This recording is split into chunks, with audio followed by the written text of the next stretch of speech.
will watch the recording because today we already had 3 classes. Maybe some of their datas are uh, like exhausted. Okay.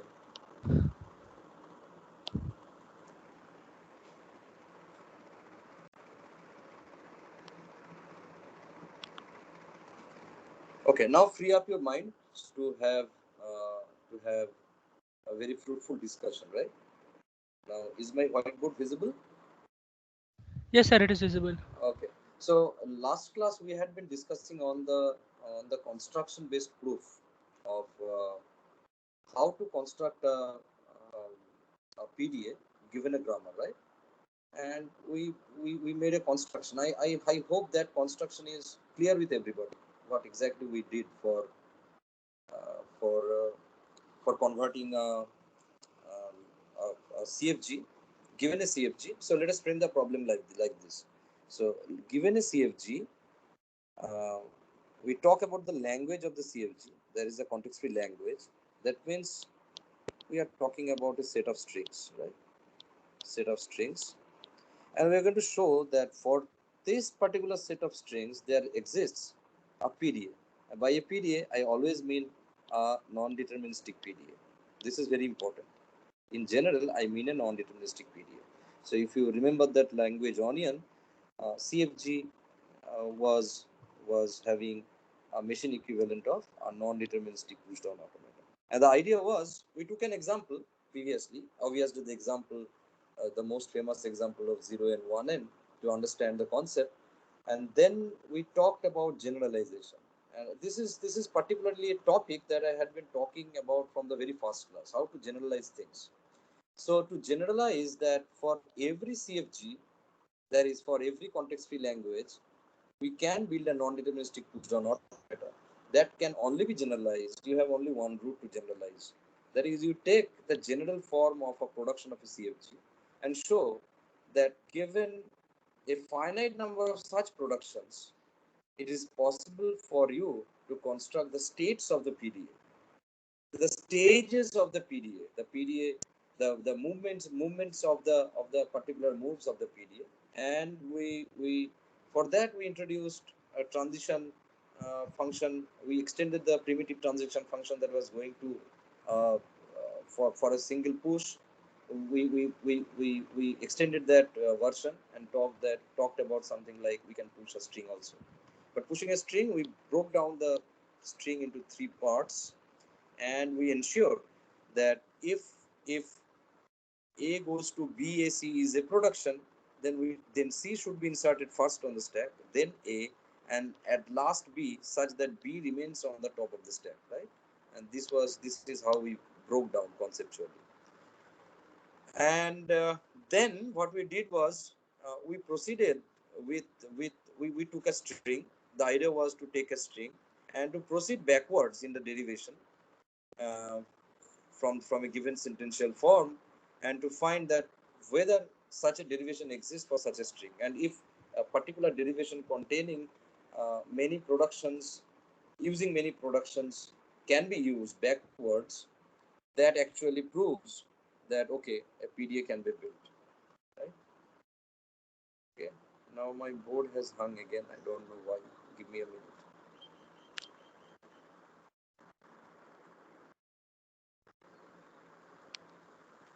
Just give me a minute.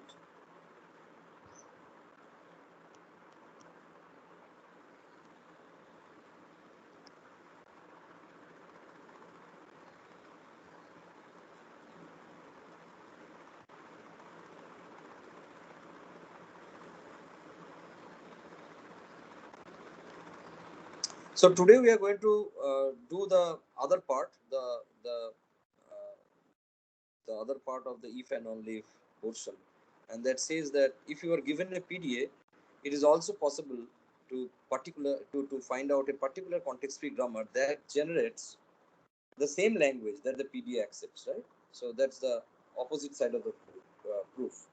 So the what was the proof? The proof was that for every context-free language, there exists a PDA, and for a context-free language is a language is a context-free language generated by context-free grammar if and only if there is a push-down automata, non-deterministic push-down automata. So the if part was done in the last class, and today I will proceed with the only if part. The only if part means just the opposite of what we did, and it will be um, okay. Before we go there, I have something in my mind.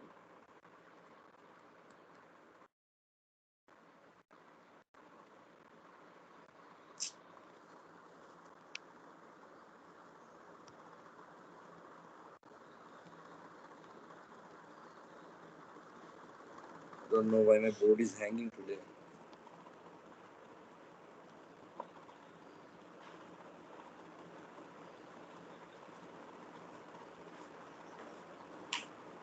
I think it is better to have a new board. Let's have a new board. How can we have a new board? Let me check. Create a new whiteboard. Okay. So let us have a new board. Maybe this board was hanging. So the idea of the last day's class was to take a particular production of a given CFG, and with that production, we will show that if we insert the right hand side of that particular production on the stack, and if this goes on, then we'll have a position where we can match a input symbol, a symbol that is on the input tape, with a symbol that is eventually generated and rests on the top of the stack. And once there is a match, then we'll say that okay, our PDA design is complete. So I think some intermediate state, this was the most important state, right? Where you say that okay, I match A as a symbol on the input string with the same symbol on the top of the stack, and then I do nothing. I don't do a push, right? I do a pop. So this matching was most important.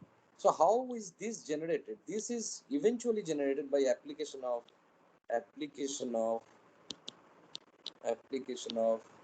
a bunch of productions, bunch of P rules, that eventually gives a on the top of the stack. So to conceptualize that how we build a PDA from a CFG was something like this, that you start, and at the start you ensure that you don't hamper the rest of the stack that is there, right? So you start with an empty stack. That is most important. So you ignore the input, you ignore what is on the top of the stack, and push a special symbol dollar that marks your portion of the stack, right? That you have done, and then you change state and go to some state where you push the start symbol of the given CFG, right? S, and let S derive, because it's a grammar that have that has n number of P rules, always has a start symbol, right? In the VTPS definition. So S goes to some A, B, B, then A goes to somewhere like that. So you put the start symbol on the stack, and then you have a combined state that says that okay, ignoring the stack, ignoring the input, if you see a non-terminal on the top of the stack, you pop that non-terminal from the top of the stack and replace it with the right hand side of that production. So if A goes to BCD was a production, you need to push BCD, but in the reverse order. You need to push D, then C, then B, for all rules symbolized by a sample. A goes to BC, right? You apply this some finite number of times with an expectation that eventually a symbol will be exposed on the top of the stack, and that symbol will match with the input symbol being scanned. So this was the input symbol, and this was the symbol that would be eventually generated by application of productions one by one. So you have many productions, and eventually you have some production that says A goes to a small a, right? Or B goes to a small b. So eventually you apply A goes to A, B, A goes to somewhere, like that you apply, and then you find A goes to A, for example. So you have generated a on the top of the stack, and you are actually checking for that match, right? So if it matches, you do nothing but a pop for all matching symbols. That is what you do in this step iteratively, right? So this is the step. That is what you do. These two operations. This is operation number 1 and this is operation number 2. Remember last day I showed the two states in a different way, but today I combine, right? Because essentially they are the same. So, and then what you do is you ensure that that stack that had been given to you by the system is still empty. You started working with an empty stack by pushing a dollar, so you should be popping that dollar out of the stack, right? So epsilon, that means you don't see the input anymore, or you see to ensure that the input is also exhausted. So epsilon can be interpreted like that way also, and you do a pop and you accept, right? And I also told that acceptance of a PDA is of two types. One is accept by empty stack, and another is accept through accepting states. Now, in your book, you will find construction-based proofs to show that both of these are same, right? For example, acceptance of empty stack and acceptance through accepting states are essentially the same. And I have shown you through these examples in the last two classes that they are essentially the same. By how did I show you? I always didn't forget to do a particular thing. One is, since this is a state-based diagram, what I did was I was always ensuring that the stack is emptied and you accept. So both the operations together, I ensure, right? So in your book, you will find construction-based proofs uh, to show that acceptance by empty stack is essentially the same as acceptance via accepting states. For example, if this is a PDA1 that accepts via empty stack, if this is a PDA2 that accept via accepting states, you can always so language of PDA1 is always same as the language of PDA2. That means if you start with PDA1, it is always possible to build another PDA2 that simulates the moves of PDA1. Or if you start with PDA2, it is always possible to construct another PDA called PDA1 that essentially accepts the same language. So in that case, we will tell that PDA1 simulates the moves of PDA2. Here PDA2 simulates the moves of PDA1. You will find it in your book. So I will not waste time in discussing that. That is pretty simple. We have done many such proofs in the past. So in today's, okay, before we go there, one particular thing that we observe from here, if you are paying concentration, then you can understand what I mean to say very easily. Otherwise, it may be tough. So here, step number 1, in this particular state that we are doing iteratively, what we are doing, we are applying a production, right? By applying a production in the form of a stack, what you are doing is you are pushing the left hand side. You are popping the left hand side and pushing the right hand side, and you are going on doing such operations. If you go with a leftmost derivation case, as in the last class I showed you exactly how it can be done. So A goes to B, C, D, and then you should be generating what are the strings that B generates, and then only when B generates all the symbols that is possible for B to generate by applying n productions, then you actually start with C, right? That is the leftmost derivation. So what exactly you are trying to do? You are trying to present a PDA with certain symbols on the top of the stack. That is what you are going to do. This is the whole length of symbol that can be generated from this particular production.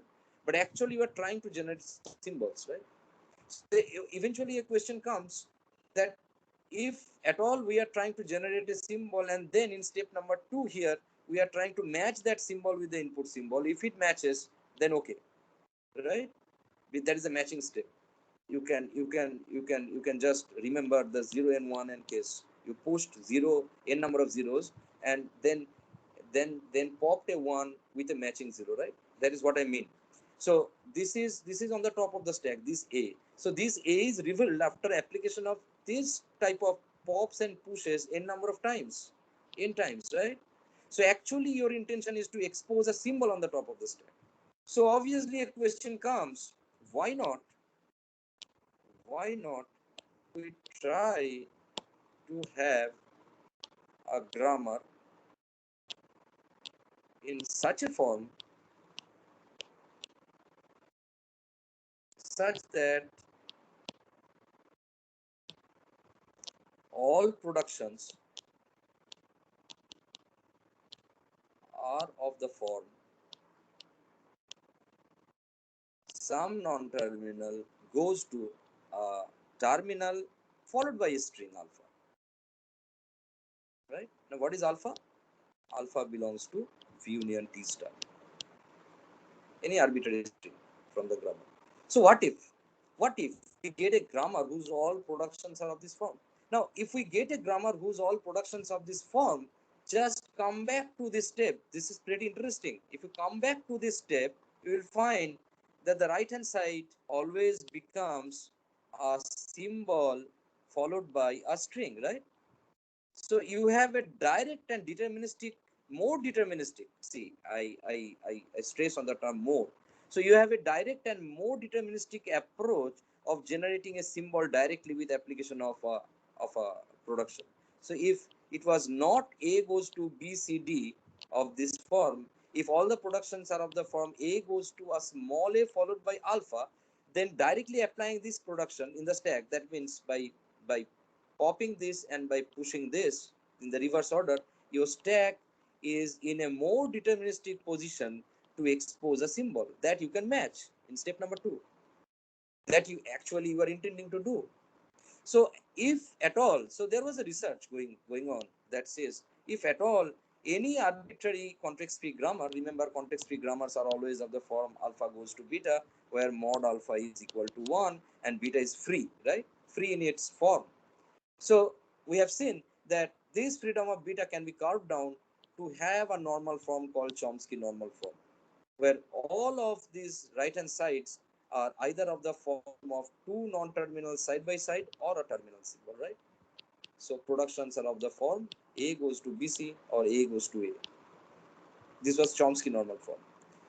So people tried to find whether this this free beta can also have another normal form of this type, that all forms of beta can be normalized to this form A goes to a small a alpha, right? And it was found that with a bit of trick and with a bit of algorithmic construction, it is always possible.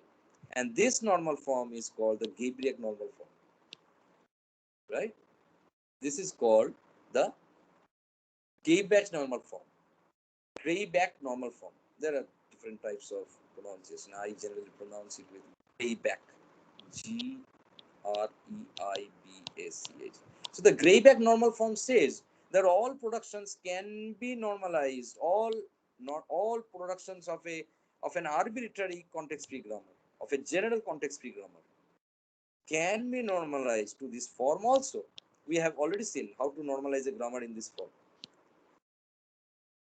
And given that algorithm and given that set of steps to convert any arbitrary grammar to this form, eases our way of designing this construction, right? Do we agree? Because all productions are now exposing a terminal symbol. So the potentiality or the probability to have a match and faster convergence grows. So in this step, actually you are waiting for some symbol to be exposed on the top of the stack, and then you are matching that symbol with the input being scanned. That is what you are doing, right? So this was a matching step. So if all your productions are of this form, then the chances of fast convergence of this algorithm, of this construction, increases manifold, right? Do you agree? Obviously, then you have to check which particular terminal you are looking for. For example, you are looking for a B, right? But by a direct production you are finding an A, but by applying productions twice, you eventually get a B. But still, you will probably have chances of having applying less number of productions in this step number one to generate a terminal increases. So this becomes a very important normal form to study. It's called the Gabriel normal form, right? So if you remember, to change the arbitrary field of beta can be anything, to the Chomsky normal form, we had to deal with two potential problems. One potential problem was epsilon productions, and we discussed the detailed algorithm how to deal with epsilon productions such that epsilon productions doesn't exist. And we also dealt with productions of the form A goes to B, unit productions, right? And we ensured that they doesn't exist. We also ensured that productions with more than two right hand sides, more than two symbols on the right hand side, should also be reduced to any two symbols, P and Q, say, right? So but we got rid of these two productions primarily. That was important in case of the Chomsky normal form. So in case of the Grayback normal form, what you have to do is, along with these two, you have to get rid of something called left recursion. So you cannot afford to have A goes to A B, because that could incur left recursion. Now, this left recursion is also a problem in case of your PDA generation, because what you are doing is, at each step of your stack, you are pushing a non-terminal, say A, and then you are finding a matching right hand side. Now let the matching right hand side, let there be a production that says that A goes to A small a B, right? Got it? You are pushing a B, then you are pushing a, and then you are pushing a again. Since grammar rules say that you can apply any number of rules in any sequence, there is no rule that says that production 1 should be applied and then production 2, then production 3. You can apply any production in any order, in any number of times. It means that since this production is left recursive, you may have a chance of non-terminating application of productions. You can apply this production n number of times, k number of times, t number of times without generating actually a symbol, right? For example, this can be applied to A goes to A B, then this A again goes to A B, then you have the leftover A B, right? Then again I apply this. A goes to A B, then you have this A B, then you have this A B. And this goes on indefinitely. So, of course, you have a visibly prominent inference that you can draw, that left recursion is harmful for finite stack based computation. Do you agree? Yes or no? Yes or no? So to eliminate left recursion is of utmost importance. You can only achieve this normal form where productions are of all the productions are of this form, that essentially a symbol is exposed on the left of the right hand side as the leftmost symbol of the right hand side. You have to get rid of left recursion. So you had got rid of epsilon productions, you had got rid of unit productions, right? And additionally, you have to get rid of left recursion, right? So how to get rid of left recursion? To have this grammar. So once you get rid of left recursion, then you can apply some sequence of steps of the algorithm to generate any arbitrary beta. Then that means any arbitrary context-free grammar, production rule, to rules all having of this form, right? Got my point? So how to eliminate left recursion? That is a very interesting question. How to eliminate left recursion? So we have a very important observation here. See, left recursion means a non-terminal has something of this form: a alpha 1, a alpha 2, dot dot dot dot. You have, see, I am generalizing things now, right? A alpha r. So now whatever I am writing on the board, you will have a direct correspondence in the book. For that reason, I am using the same terminology. But same was not the case for all the previous classes. But here, not to complicate things and so that I can end the class properly and quickly, I say that, okay, this is left recursive, right? All the productions are left recursive because A goes to A alpha 1. And you have an indefinite chance of applying this production indefinite number of times without generating a symbol on the top of the stack. So this is harmful for any finite computation, right? So this is harmful for any finite push and pop based stack operations. And eventually, A's may go to strings like beta 1, beta 2,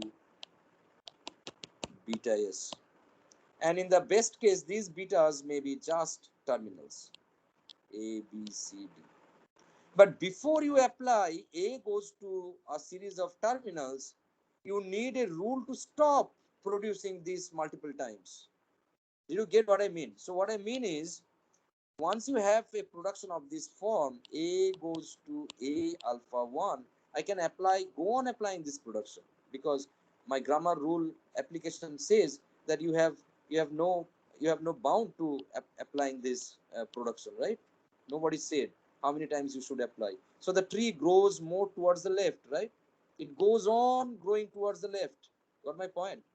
So A recurses on itself. A again generates A alpha 1, and this is the rest of alpha 1, alpha 1. Again, you can apply this to generate A alpha 1, alpha 1, alpha 1, alpha 1. This is what is meant by left recursion. The tree becomes heavy on the left. It goes on recursively trying to generate symbols, but actually it is not generating. It is always generating the same non-terminal again and again.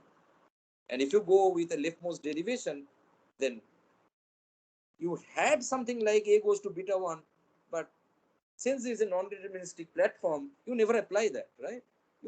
You erroneously apply this production only. So you need to get rid of this. So if introspection into the situation says that this can be equivalent CFG can be found by adding a new variable B, and replacing all the productions that are generated by A by productions of the form A goes to beta I and A goes to beta IB. You have introduced a new non-terminal B, and B goes to alpha I and B goes to alpha IB. Right? Got my point? So what is the meaning of this? The meaning of this is that whenever you have whenever you have productions of this form, whenever you have productions of this form, you insert a new non-terminal B and modify the productions so that they look like this.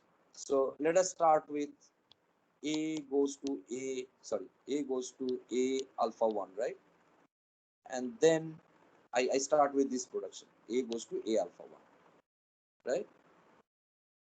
Got my point?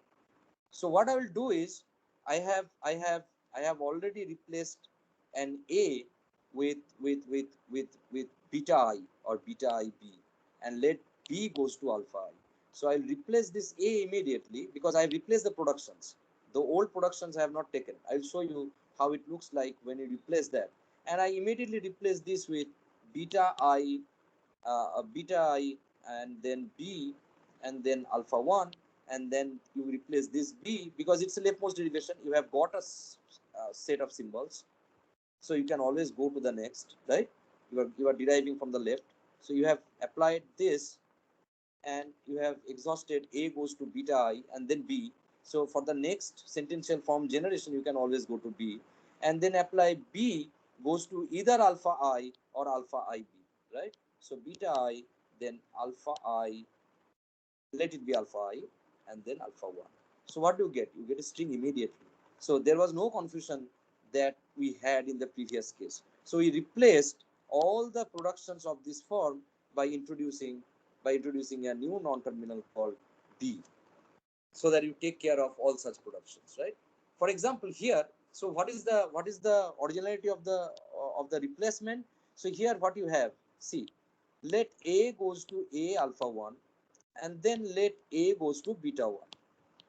So if you are in best of luck, in two productions you can generate A goes to beta 1 alpha 1, right?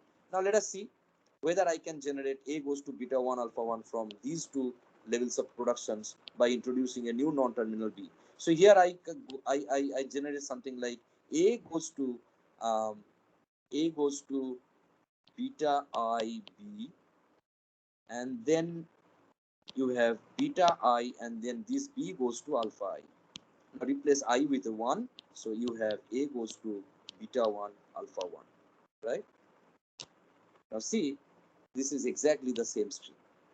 So this whole confusion causing left recursive um, productions can be replaced by a set of productions like this. Agreed? So that way you can very easily get rid of left recursion. See, you actually derive the same strings. Let me zoom out a bit. So actually you are deriving the same strings. But here it is non-deterministic. If you are on the best of luck with two productions, you can generate this. But if you are in the worst of luck, you never know whether at all you can generate this. But you had the power to generate this. But it may be that since you are going for the leftmost derivation, you are always choosing some production from this class of productions, from the first class of productions, right? And you are going on iterating on an A and A and A, and you are never generating a beta 1. You had the option to generate, but you are not never generating. This is the curse of non-determinism. So non-determinism has given you power, immense power, but it has a curse also, and that curse may be very harsh if you are talking about, if you are actually going to simulate things in a finite way, in a finite memory-based machine. So you replace the whole bunch of these productions with these productions, and you generate the same bunch of strings. So this is how you get rid of um, left recursion, right? So you know, by now you know how to get rid of epsilon productions, you know how to get rid of unit productions, and now you know how to get rid of left recursion, right? Yes or no? So with this concept, please go through the book to find that any arbitrary context-free grammar production rule with arbitrary looking beta can also have another normal form called the Grayback normal form, and the Grayback normal form says that beta should always be looking, this alpha goes to beta should always be looking as some non-terminal going to directly expose a symbol followed by any arbitrary string from V union T star. That means alpha can be epsilon also. If alpha is epsilon, that means A goes to a single symbol is a valid production. Now see, A goes to a single symbol is also a valid production of your Chomsky normal form, right? So your Chomsky normal form was saying that A goes to BC and A goes to A. The Grayback normal form essentially generates this directly. But there is a correspondence between these two. So the best way is if you know how to generate a Chomsky normal form of any arbitrary grammar rule or any arbitrary CFG, start with the Chomsky normal form, apply some algorithm A, and generate a Grayback normal form. That you can do. Or you can else start with a context-free grammar, apply a different algorithm B, and come to a Grayback normal form. So this portion of the class, I dedicated this portion of the class to the usefulness of starting with starting your your if part of the proof with the normal form called the Grayback normal form. It would give you advantages, right? Okay. Now let's come back to what we uh, intended to start the class today, but I'm talking boundless like the left recursive productions. Pardon me. Okay. So this class I targeted to have to start with a PDA, of course, a non-deterministic one, and and try to build a CFG, right? Okay, that I'm talking about non-determinism so much. How would deterministic? What should be the uh, conceptual difference between a non-deterministic PDA and a deterministic PDA? What should be the conceptual difference? The conceptual difference should be that that a del of a PDA, you are in some state Q, you are seeing A to be a symbol in the input stack, and you are seeing some top of stack symbol. that should always go to a single state followed by replacing this top of the stack by say some string gamma, right? Of course, don't forget to insert gamma in the inverse order. So non-deterministic one was raising this whole thing as a power set, right? So you can have a bunch of things like this: P1 gamma 1, P2 gamma 2, P3 gamma 3, and that was generalized with the concept of any del of a non-deterministic PDA was going from QATOS to the 2 to the power P gamma. General, right? So what should be the deterministic case? Simple, very simple. You should be you should be going to a single, you should be going to a single deterministically you should be able to say that okay, if I am in Q, if A is the current input that I'm scanning, and if the top of stack is TOS, a particular symbol I have on the top of the stack, then I go to P only and insert gamma only. This is determinism. Very simple.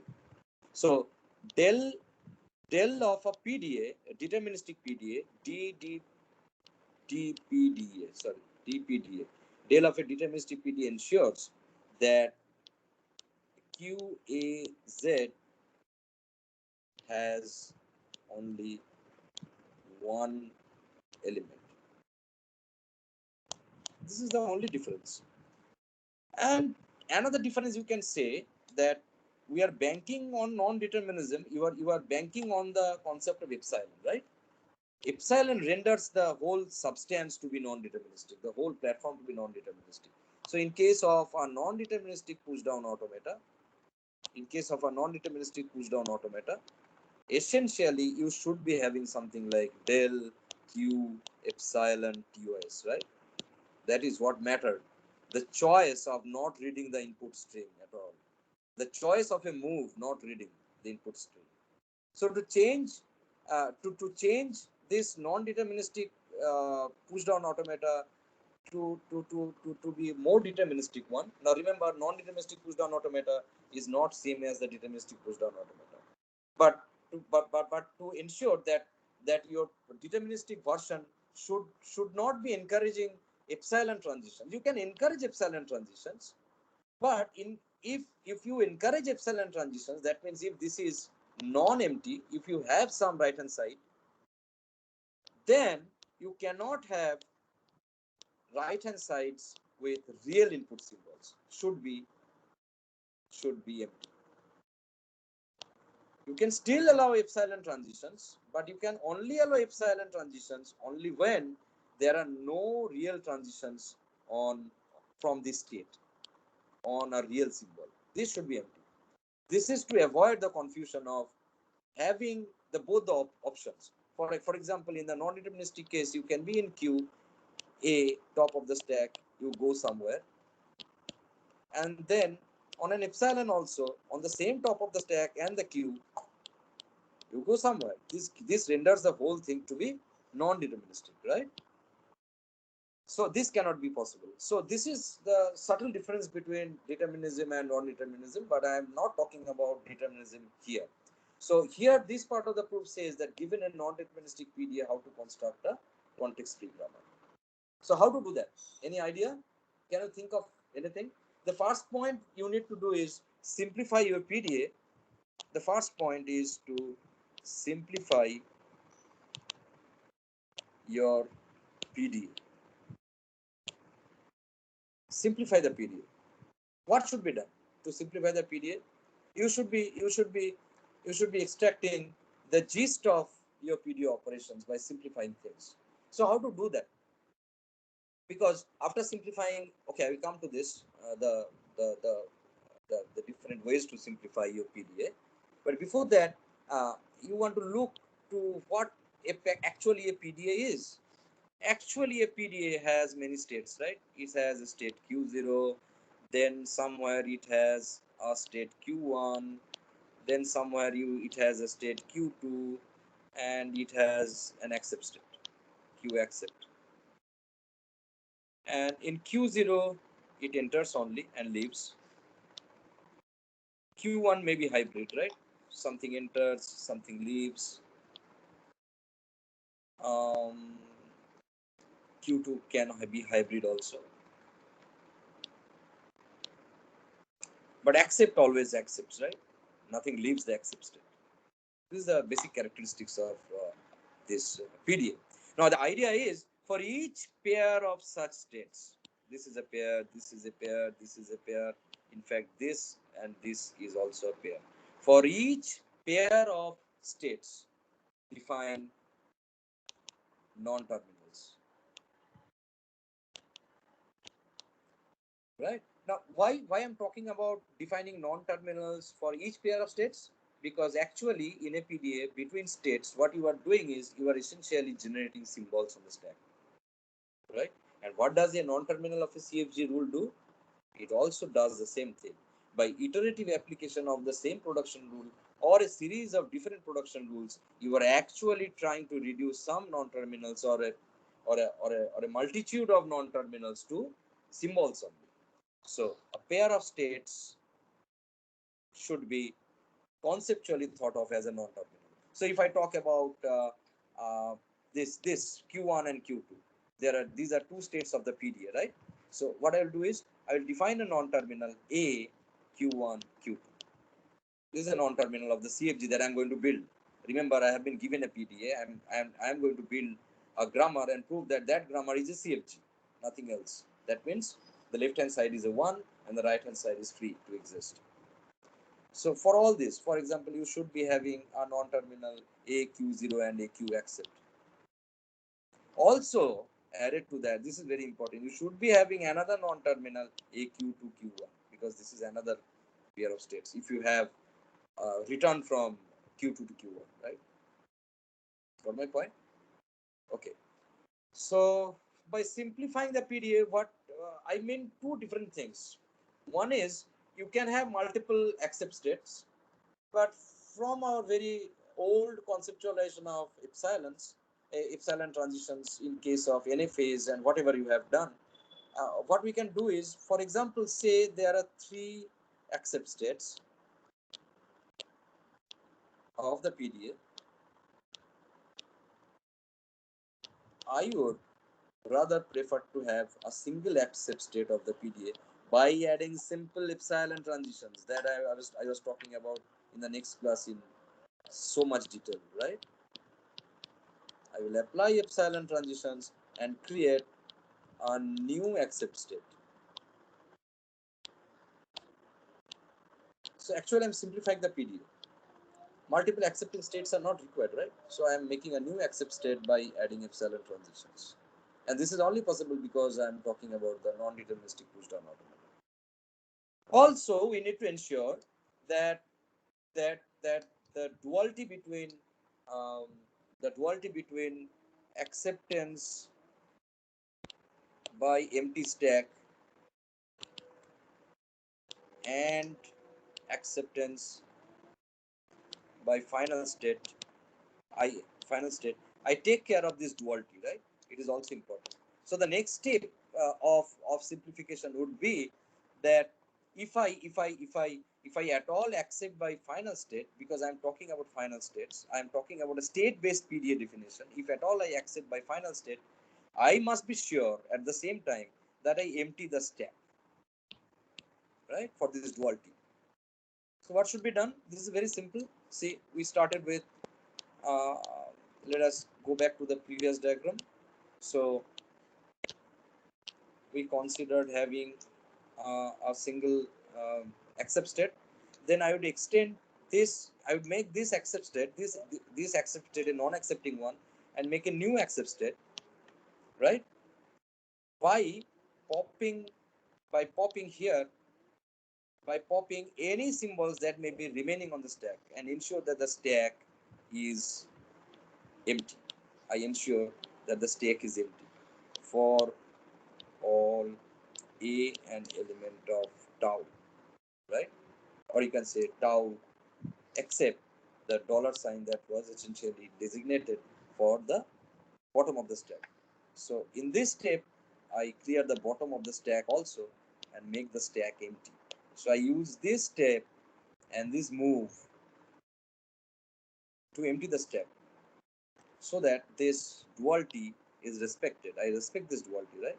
So maybe I am accepting my final state, but I ensure that the stack is also empty, so that there is no confusion at all. Yes or no? Okay.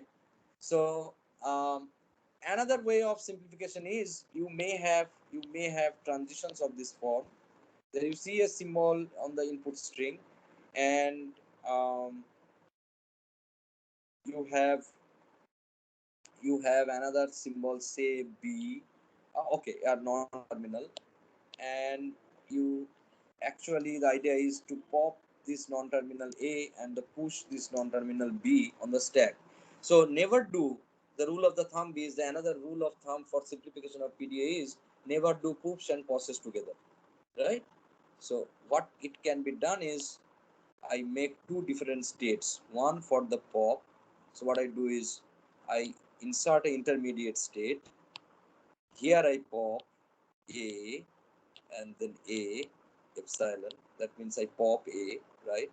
And then here I push B. It's separate.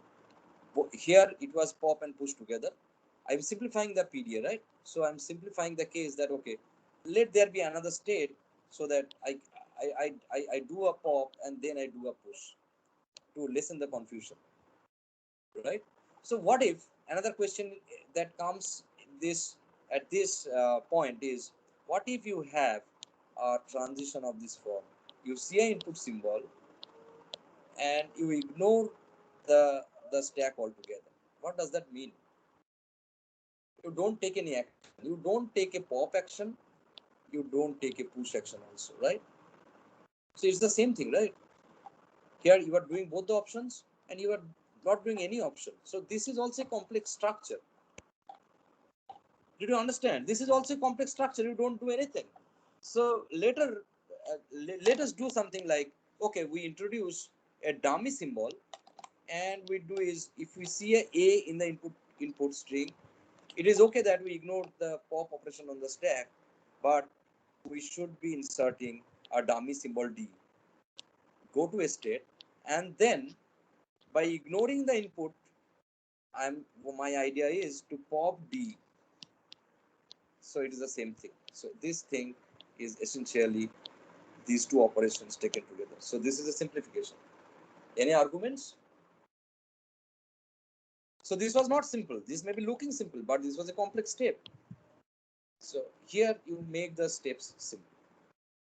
So now you have two observations. What is the observation? Observation is that that you are you so the to generalize things, let that you are in some intermediate portion of computation in the stack, and you are ensuring that, okay, there was some transition from some state. Let this was the this was the this is where the computation started.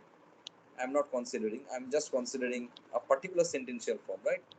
I'm just considering a particular moment in computation. So you are in some state P, and you are having A, and you are trying to do a push a non-terminal A, right? And go to some state R and go to some state S. There are intermediate steps, and here you are actually doing a pop of that particular A and going to some other state. Now, I am interested in this portion. Why? Because I am talking about start of a computation by pushing a particular symbol A, and the end of computation is indicated by popping that A. So in the meantime, I must have generated a series of symbols. Do we agree? In the intermediate, some number of states that is still hazy to me. I don't know. I don't bother to know. I started by pushing a non-terminal A on the stack, and then I applied a series of productions and generated certain strings on the stack, and then I again come back and pop this symbol A out of the stack. So that defines a definite computation, right? Or what you can do is, this symbol, to be most generic, this symbol A may be another symbol B. So if your PDA is actually talking about matching, so it matches A, does a push of capital A, does something, generates symbols, and then it matches another symbol B. I have made things most general, but pop that particular A. Now think that if this is not an A but dollar, what would happen? If this is not a but a dollar, then it means that this is the beginning of your computation and you have no past history, because always you begin with pushing a special symbol as the end of stack marker. Yes, isn't it interesting? Isn't the concept interesting? So immediately, if I replace a with a dollar, a special symbol from tau, then I can define start of a computation, start of a quantum computation, right? A quantum of computation that deals with pushing the dollar sign and that deals with popping the dollar sign. Because essentially it means pushing the dollar means I start the computation on the stack, and by popping the dollar, it means that okay, I empty the stack. So forget about this diagram. Let me redraw the diagram in a more understandable format. So you push dollar and start doing your computation. Your computation is a series of productions you apply, right? For example, you push a non-terminal A, then you pop that A and push the right hand side, say B, A, D. Then you pop this D and say you push something else. It goes on. The stack increases, decreases, increases again, decreases again. But when actually you have generated a series of symbols and matched that series of symbols with a quanta of input string, you actually come back to the point where you have nothing on the stack but only the dollar symbol. And at that point of time, you may be matching a particular symbol B and popping the dollar. What does that mean? What does that mean? That means that okay, you have defined a computation like this. This is a starting point and it has no history. So like this, every big computation can be thought of as smaller quantum of computations like this. Do you agree? Where the stack will grow and shrink, right? Okay. So again, my board has hung, and I need to change the board again.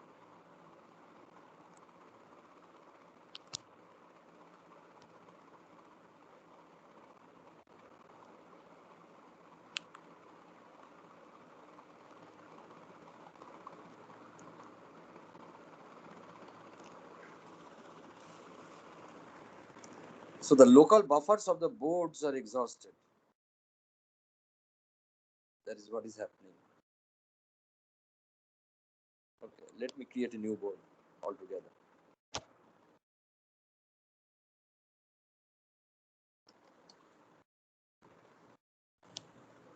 Okay. So you can think something like this. You have the stack. You push the dollar, right? And then the stack was growing, generating strings and matching strings, and the PD operation was going on, and at the last you have a dollar.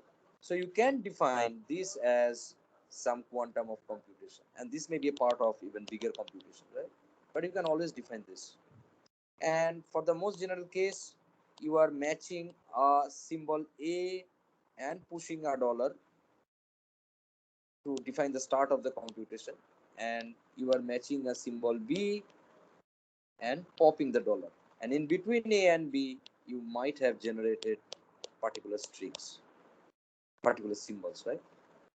Those particular symbols are generated by the stack growth and fall. Do you agree?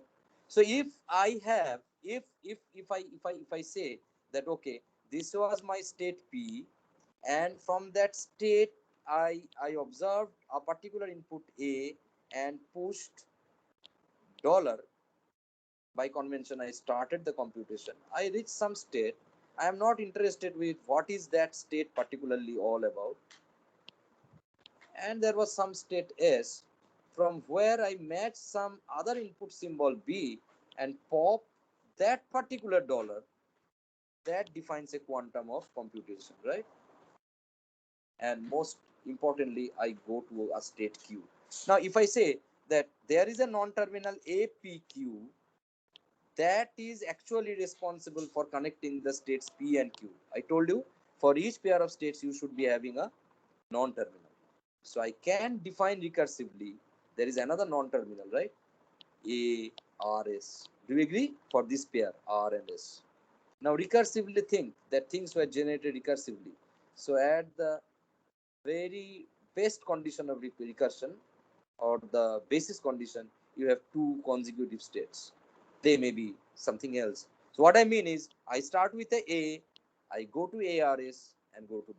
So A, ARS and B is a valid production of a CFG of the PDA that I was building.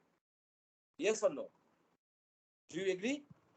So this is how you generate grammar rules from your PDA definition. Hello? Anybody here? Yes, sir. Yes, yes. So just few more minutes.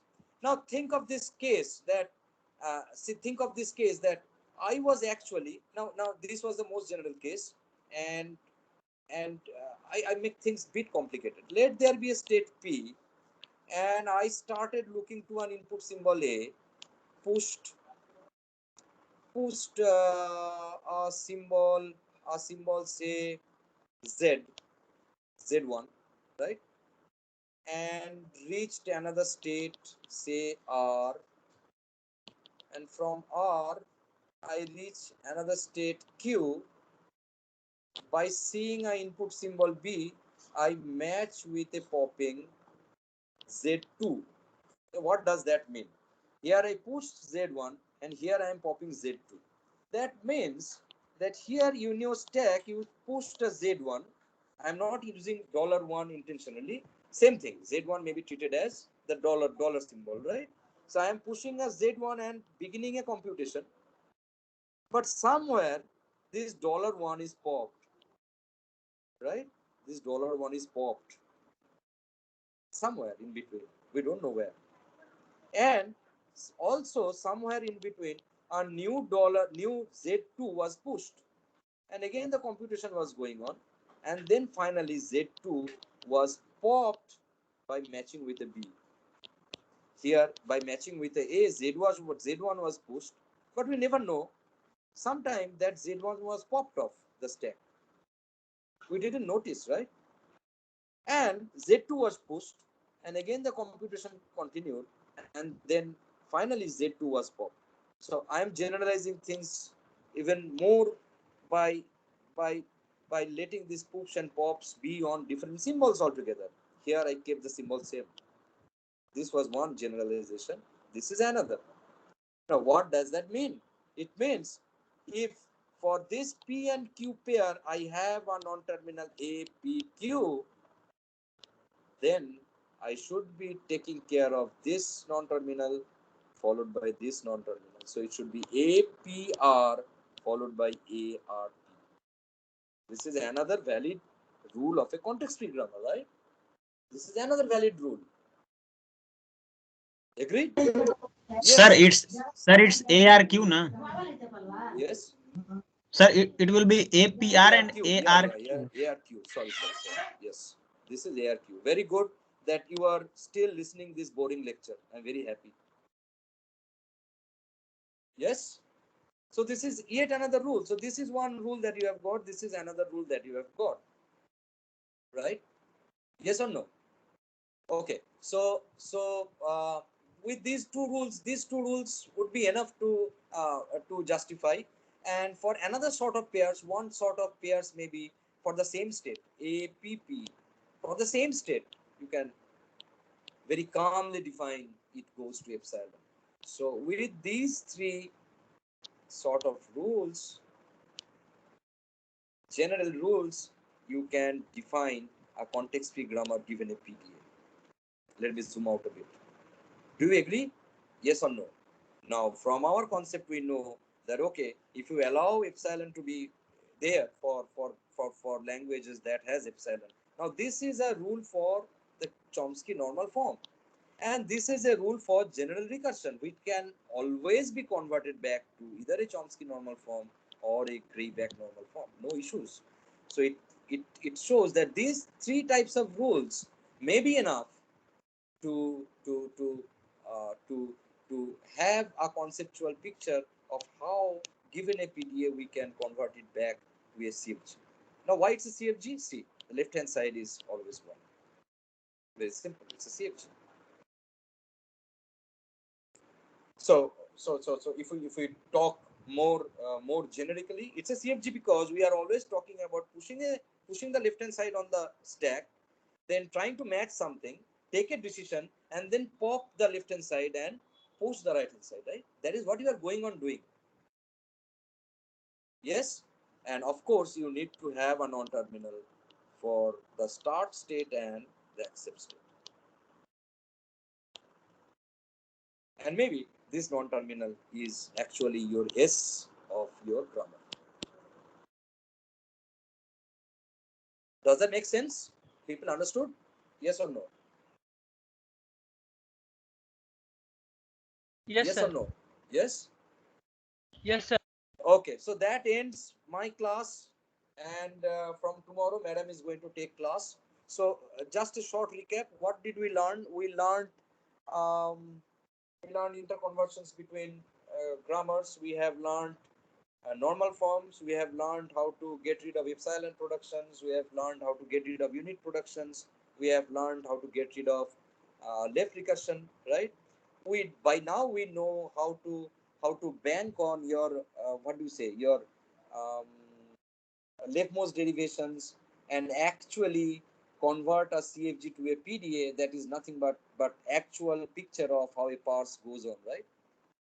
So, and we have learned the other way also. So these are the most generic ways to um, that completes my argument of PDA. And also I have defined what a deterministic PDA looks like, right? In the previous board, I told you that a deterministic PDA should be having, when we'll be talking about DPDA, DDPA, sorry, DDPDA. No, it is deterministic PDA. Yes, DPDA. So DPDA means for Q, A, and top of stack, you have only one entry.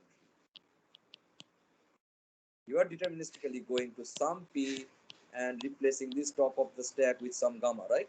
But make sure you are inserting that in the inverted way. And to make sure that there is no confusion with epsilon transitions, you can have epsilon moves that doesn't read the input symbol. But if at all you have some moves like this, if you have, then you cannot have moves on the same state and top of the stack with a real symbol. So in that case, if you at all have this should be empty. Now I would end today's class and come back to deterministic push down automata sometime later, after 1 or 2 weeks. I don't know. We will, myself and madam will decide that and let you know in due time. But when I come back, I want you guys to have a solution for this problem. Design a PDA for accepting the language W A W R.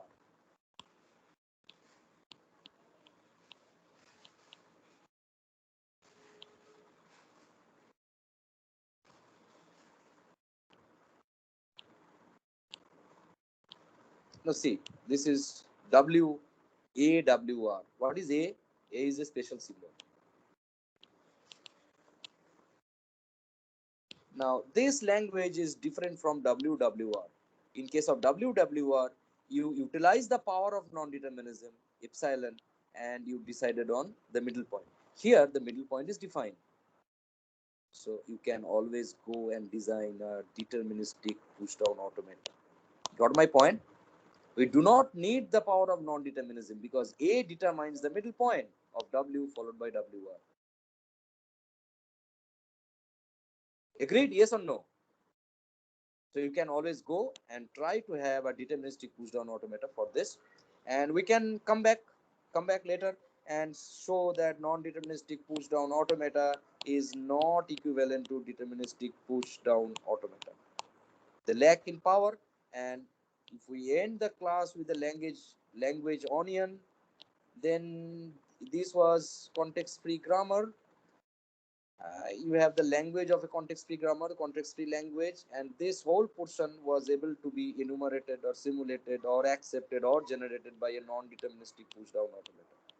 But deterministic push-down automator lacks power, and it only decides on this small portion, DPDA, deterministic subclass of the overall context-free language grammar class. This is a deterministic subclass, right?